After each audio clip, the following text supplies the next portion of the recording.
ब्रज की महिमा बहुत अपरंपार है और ब्रज में ऐसी बहुत सारी कथाएं, बहुत सारी कहानियां भी निकल कर आती हैं।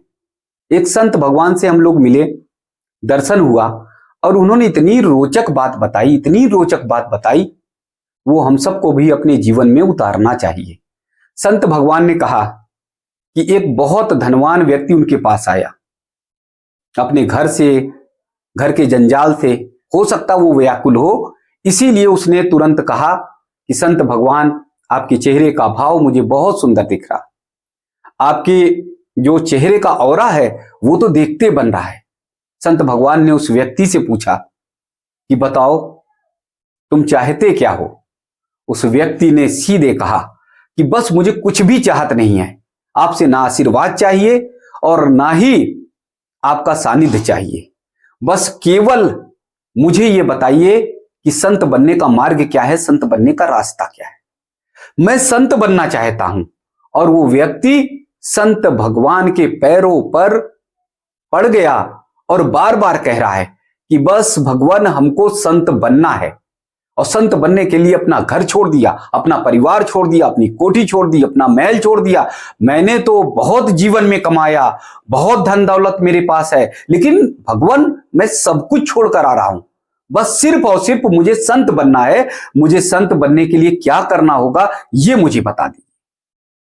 संत भगवान ने शांत चित्त भाव से उसकी ओर निहारा, उसकी ओर देखा, मुस्कुराया।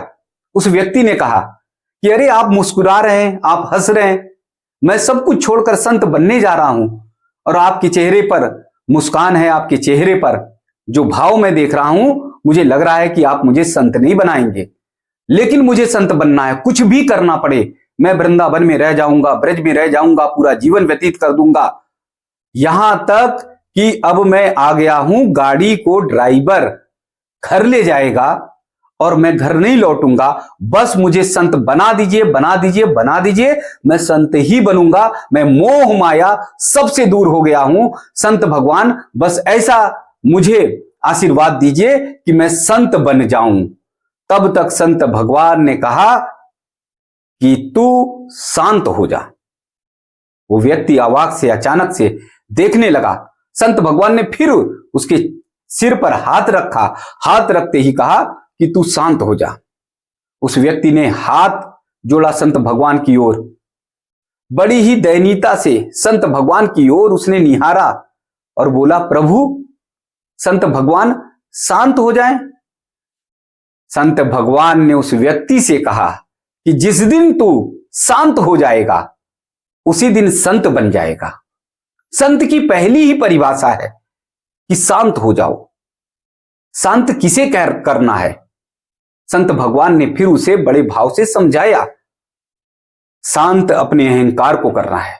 जो तेज तेज से तू चीख रहा है, चिल्ला रहा है, मुझे संत बनना है, संत बनना है, ये संत का भाव नहीं है, ये संत के लक्षण नहीं है। संत का मन और भाव चित्त सब कुछ शांत रहता है। संत सहज रहता है, सरल रहता है, संत शीतल रहता है। अगर कड़ी धूप है तब भी संत के चेहरे का भाव सामान्य रहेगा। अगर बारिश भी है तब भी संत भगवान का भाव सामान्य रहेगा। अगर कड़ाके की ठंड पड़ रही है उसमें भी संत भगवान का जो भाव है वो एकदम सामान्य रहेगा। यानी जिसका मन, जिसका चित्त पूरी तरह से शांत है वही संत बन सकता है। संत भगवान ने उस व्यक्ति से कहा, सब कुछ तो तू अपने ऊपर लादे हुए है, सब कुछ अपने ऊपर धारण किए हुए है। तेज तेज से तू चीखता है, चिल्लाता है कि मुझे संत बनना, संत बनना, संत बनना। और संत की पहली ही परिभाषा जो शांत रहने की है उसको धारण नहीं करता। आज से पहले 1 वर्ष तक तू समय व्यतीत कर शांत रहने का, और जब तू शांत रहेगा, शांत रहकर अपने जीवन को व्यतीत करेगा, तब तुझे पता चलेगा कि संत का भाव क्या होता है और तब तू संत बन पाएगा। संत भगवान ने कहा कि तू परिवार में जाएगा, अगर परिवार में रहना है तो परिवार में तुझे बहुत क्रोध नहीं करना। अगर तू संतों के बीच में बैठता है तो संत बहुत सारी बातें कहते हैं। संत के मार्ग पर चलने पर बहुत सारी कठिनाइयां आती हैं, बहुत सारी मुश्किलें आती हैं, उन सब मुश्किलों को सहन करना पड़ता है। और अगर तू ये सब चीजें शांत भाव से सहन नहीं कर पाएगा तो तू संत नहीं बन पाएगा। इसलिए 1 साल तक तू घर में, परिवार में जा, शांत रहना सीख ले।